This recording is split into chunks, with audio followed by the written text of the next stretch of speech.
falando sobre uma informação exclusiva que a Juliana Dalpiva trouxe no UOL hoje sobre o Jair Bolsonaro ter reduzido, durante a sua gestão, 90% das prisões em ações contra a corrupção da Polícia Federal. Então, as ações da PF reduziram em 90% durante o governo Jair Bolsonaro. O dado, acho que não surpreende ninguém, né, professor? Mas, ainda assim, é um registro muito didático, muito estatístico sobre como é que o governo Bolsonaro falava sobre corrupção e como é que ele tratava a corrupção na realidade, né, professor? Então, o que a gente viu no governo Bolsonaro foi, de fato, uma desmontagem dos processos estatais de desenvolvimento de uma leitura mais precisa sobre os casos de corrupção nos governos. Né? Foi um mecanismo que foi criado durante essas últimas décadas que, no caso dele, foi praticamente paralisado. Né? Mas isso, como você falou bem, isso não surpreende ninguém. Afinal de contas, era um tipo de governo que conseguia, digamos, diminuir os casos de corrupção exatamente por não procurá-los. Né? Então, você tem duas maneiras de você diminuir casos de corrupção. Uma delas é você não corrompendo. A outra é você deixando de procurar. E esse foi o segundo caso. O caso dele é o segundo. Né? Chico. Bom dia, Vladimir. Prazer estar contigo mais uma vez.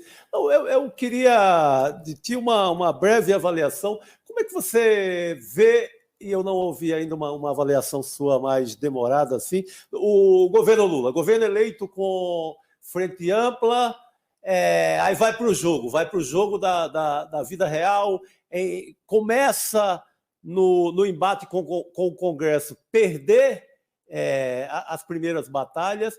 Eu queria que deixasse aqui para os nossos espectadores uma impressão tua. Tá muito devagar, precisa ser mais incisivo, mais à esquerda, ou tem que continuar mais nessa linha de centro porque não vai vencer no Congresso se puxa mais à esquerda? Eu queria uma breve avaliação tua.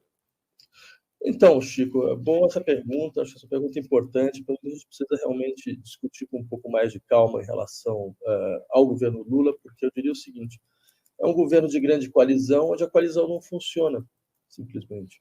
Ou seja, a gente paga o preço de ter que montar um governo de grande coalizão, eu digo pagar o preço, porque isso significa você ter que negociar continuamente no interior do governo uma série de forças que são forças heteróclitas, não são forças que estão querendo a mesma coisa, elas querem coisas muito diferentes. Isso com a promessa de que, se o governo precisar de algum tipo de maioria parlamentar, ele terá. Só que o que está sendo visto é que, na verdade, ele não tem esta maioria. Ou seja, você entrega tudo e não recebe nada. É mais ou menos esse o paradoxo. Eu insistiria que isso já está acontecendo, aconteceu em vários outros países latino-americanos. São governos de esquerda que procuram fazer grandes alianças para garantir governabilidade. Foi assim no Chile do Boric, foi assim nos primeiros meses do Petro, do governo da Colômbia, e os resultados são todos os mesmos. Você não consegue fazer passar aquilo que você necessita passar. Então, é simplesmente só uma maneira de travar governos. Você tem várias alternativas nesse caso. Por exemplo, a alternativa do Boric foi ir até o suicídio, ou seja, foi tentar sustentar isso até o momento em que o governo começa a ser obrigado a aplicar pautas que não são pautas de um governo de esquerda. Por exemplo, o governo Boric tem uma política de segurança, de combate ao narcotráfico, que não deixa nada a dever a um governo tradicional de direita. Né? Agora, você tem outras alternativas. Por exemplo, o governo da Colômbia, o governo Petro, ele resolveu efetivamente terminar com a coalizão. Ele tentou passar as reformas que ele queria, viu que não tinha base parlamentar para isso e entendeu que não ia ganhar nada. Então, ele terminou a coalizão, ele reconfigurou o seu governo e falou, não, a gente vai agora ganhar na rua, a gente vai partir para a mobilização direta. Por mais que isso possa ter problemas, eu diria que há uma vantagem nesse tipo de processo. Porque quando você vai abrindo mão de tudo que você significa para conseguir alguma coisa, no final não consegue nada, você fica sem nada, ou seja, você desmobiliza radicalmente a sua base, certo? E você ainda não consegue entregar nada concretamente. Então, se você, pelo menos de uma certa maneira, preserva a ssua base, significa que você fortalece para lutas futuras. Eu diria que a situação brasileira está mais ou menos nesse lugar, né? A aliança que o Lula fez não é uma aliança para você governar, É uma aliança para você ganhar a eleição. Ela é ingovernável, ela é claramente ingovernável. A gente está simplesmente percebendo isso agora. Mais uma vez, diga-se de passagem. Inclusive, professor, a gente tem uma outra matéria hoje dada pelo jornal Globo que fala sobre um derrame recorde de emendas parlamentares no Congresso, tanto na Câmara dos Deputados quanto no Senado.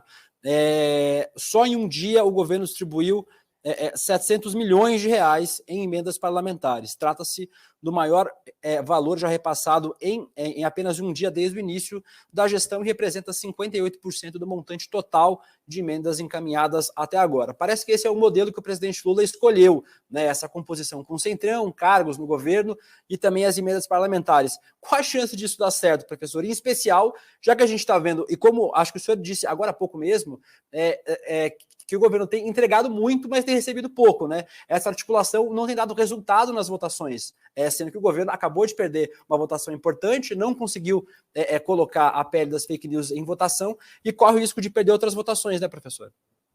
Então, a chance disso dar zero é mais ou menos algo em torno de zero. Né? Isso dá certo, desculpa. Isso é mais ou menos algo em torno de zero. Porque isso já foi tentado, isso não deu certo.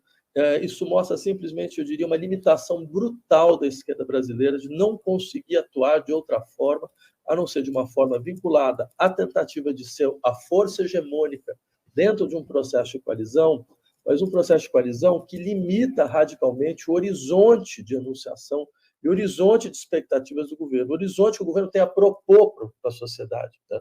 Eu insistiria num ponto, isso já aconteceu conosco uma vez, isso vai acontecer uma segunda vez. O Brasil tem uma capacidade inacreditável de ter uma compulsão de repetição, ou seja, de repetir o mesmo erro, ainda aquela velha história, você faz o mesmo erro e ainda acha que vai dar um resultado diferente. Né?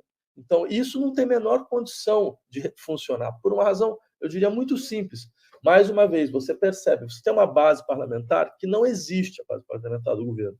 Certo? E você, por mais que você tente cooptá-la, por mais que você tente integrar essa base, em hipótese alguma, vai lutar contra seus próprios interesses. A gente tem um exemplo muito claro. O governo Lula entrou em conflito com o Banco Central. Só que esse conflito é um conflito, em larga medida, meramente simbólico. É um conflito de bravata. É duro dizer isso, mas é um conflito um pouco como o Bolsonaro também fazia. O Bolsonaro também fazia os seus conflitos e, no final das contas, não conseguia nada.